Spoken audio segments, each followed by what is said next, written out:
کہ دیکھیں ہم پاکستان کے ساتھ کیوں ملنا چاہتے ہیں. ہم پاکستان کے لیے اس سے ملنا چاہتے ہیں کہ پاکستان ایک ایسی ریاست ہے جو دنیا کے نقشے پر واحد ریاست ہے جو کہتی ہے کہ سورینٹی گوز ٹو اللہ سبحانہ وتعالی. ہمارے پاس اقتدار اعلیٰ نہیں ہے, ہمارے پاس جو اقتدار ہے وہ اللہ تبارک تعالیٰ کی امانت ہے. اس لیے وہ نعرہ لگاتے کہ پاکستان سے رشتہ کیا, لا الہ الا اللہ, پاکستان ہمارا ہے, ہم پاکستانی ہیں. اور یہ ہونا اس کی بنیاد. لیکن اس کے ساتھ ساتھ ایک پوری موومنٹ چلی ہے کچھ لوگوں کی جنہوں نے اس کو ایسے کی موومنٹ بنانے کی کوشش کی, جیسے ویتنام کی ہے, جیسے انگولا کی ہے, جیسے ساؤتھ افریقہ کی ہے, جیسے اور چھوٹی چھوٹی موومنٹس ہوتی ہیں, اور انہوں نے اس حساب سے اس کو چلانے کی کوشش کی.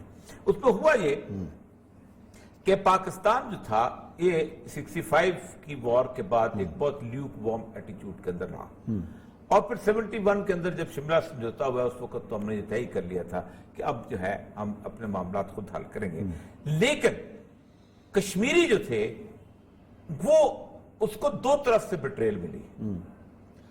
ایک لوگ جو ہیں وہ اس وقت پچھتا رہے ہیں اور دوسرے بھی پچھتائیں گے نہیں تو مسئلہ خراب ہو جائے گا ان کے لیے, کیونکہ پھر ایک بات بڑی طے ہے کہ اگر کشمیر پہ ہندوستان نے خدا نہ خواستہ قبضہ مکمل کر لیا تو پھر آپ کی خیر نہیں ہے.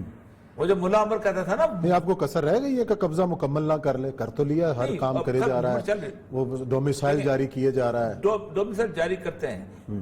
پوری نیشن کو سوائے ایک ایگزامپل ملتی ہے پوری وائپ ہونے کی نیشن کی, اور وہ ملتی ہے اسپین میں. کسی اور جگہ یہ مثال بالکل صفایا, اور صرف مسلمانوں کا نہیں, ہر اس قوم کا, یہودیوں کا صفایا. آپ اندازہ کریں کہ یہودیوں کا جو سب سے بڑا عالم ہے نا, پوری 3000 سال کی تاریخ کا عالم جو ہے اس کا نام ہے موسیٰ بن میمون. وہ اسپین کا تھا, کرتبہ کرانے والا تھا. آج جتنے یہودی تھیولوجی ہے, جو فقہ ہے, جیسے ہمارے امام ابو حنیفہ ہیں, امام مالک ہیں, ہمارے 4 علماء ہیں, ان کی جو فقہ ہے وہ اس سے نکلی ہے, جس نے اس 13 پوائنٹس اس نے دیے ہیں کہ میں اس پہ ایمان لاتا ہوں, میں اس پہ ایمان لاتا ہوں. ایسے ہم کہتے ہیں کہ ہمارے امام ابو حنیفہ نے یا فقہ جعفری, ہماری فقہ جعفری, وہ اسپین کا تھا. ایک یہودی نہیں چھوڑا وہاں. کہا یا تو تم عیسائی ہو جاؤ اگر رہنا چاہتے ہو, ہمارا کاروبار ہے, امیر لوگ ہو, تو عیسائی ہو گئے. اور عیسائی ہونے کے بعد یہ تھا کہ انہوں نے کہا کہ تم صبح ناشتہ کرو گے کس سے, سور کے گوشت, شام کو. ایک مزہ دنیا میں قوم اسرائیل جو ہے وہ 26-27 لاکھ مسلمانوں کو ختم نہیں کر سکا وہاں پہ, حالانکہ جتنے مسلمان وہاں سے ہجرت کیے ہیں شاید ہی کہیں سے کیا, کوئی آپ کو دنیا کا کونے میں فلسطینی مل جائے. یہ ابھی مسلمانوں کے خلاف جو شام میں ہو رہا ہے, ادلب میں جو ہے 60 لاکھ, شام ختم نہیں کیا جا سکتا. لیکن ڈیزائن یہی ہے کہ ان کو ختم کیا جائے. کس طرح ختم کیا جائے کہ پورے کے پورے ملک آپ کو انگلف کر لیا جائے, سارے ایک رنگ میں رنگ لیا جائے. اس رنگ میں رنگنے کے اوپر 25 کروڑ مسلمان رنگے گئے تھے. کہاں کے؟ انڈیا. 2 جگہ سے کشمیریوں کو دھوکہ ملا ہے. ایک جگہ ریئلائزیشن اتنی شاندار ہو چکی ہے, اتنی شاندار ہو چکی ہوئی ہے کہ اس وقت اندر بیٹھا ہوا بندہ جو ہے, جو اندور کے اندر بیٹھا ہے, جو کیا نام ہے اپنا دلی کے اندر بیٹھا ہے, کھلنا کے اندر, کسی بھی جگہ بیٹھا ہوا ہے, وہ ایک بات ضرور کہتا ہے کہ ہم پر جو مودی چڑھ دوڑا ہے, ہم اس لیے چڑھ دوڑا ہے کہ ہم نے کشمیریوں کا ساتھ نہیں دیا. یہ ہمارا ایک قسم کا پچھتاوا ہے جو وہ چلا جا رہا ہے. برہان وانی نے ایک عجیب و غریب نعرہ دیا تھا, اور آج یہ میرے سامنے انڈین ایکسپریس کا وہ اس کی شہادت کے 2 دن کے بعد کا وہ صفحہ کھلا ہوا ہے. یہ انڈین ایکسپریس ہے. Al Qaeda and the Indian sub corner ask Kashmiri Muslim to follow Burhan Wani's footstep. آپ اندازہ کریں, ہم القاعدہ چونکہ ہم نے گالی بنا دی ہے, حالانکہ القاعدہ نے ساتھ دیا تھا, اس کا بہت بڑا ساتھ دیا تھا ملا عمر کا, اور ابھی وائنڈ اپ کیا انہوں نے سارا کا سارا.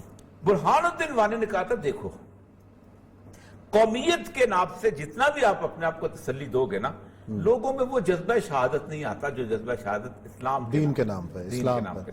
تو اس نے آپ کو یاد ہوگا کہ خلافت اور اسلام کا کشمیر بنے گا اسلامستان, کشمیر بنے گا اسلام, یہ ان کے اس کے نعرے ہوتے. تو برہان الدین وانی کے فٹ سٹیپ پہ جو لوگ نکلے ہیں انہوں نے انڈیا کے پاؤں کانپ گئے تھے, کیونکہ اس کی بنیادی وجہ یہ تھی کہ یہ کشمیری جو تھے ان کے بارے میں تصور کیا جاتا تھا کشمیری تو شیخ عبداللہ کو مانتے ہیں, ووٹ دیتے ہیں, سارا کچھ کرتے ہیں, شالیں بیچتے ہیں, شالیں بیچتے ہیں، سکول مردیوں میں گھومتے ہیں، ہمارا چہرہ ہے وہاں پر ڈل جھیل کے اوپر لوگ اتنے سیاح آتے ہیں. لیکن 88 کے بعد سے لے کے 2016 تک 2012-13 تک جب یہ موومنٹ اٹھی ہے اور یہ جو تھے یہ ایک سمجھاتے کہ قومی موومنٹ. صحیح. اور ان کو اگر مطلب دنیا پوری میں، میں اکثر سوال کشمیریوں سے کرتا تھا کہ دنیا پوری میں یہ تصور کیا تھا کہ یہ ہیومن رائٹس کا مسئلہ ہے. صحیح ہے.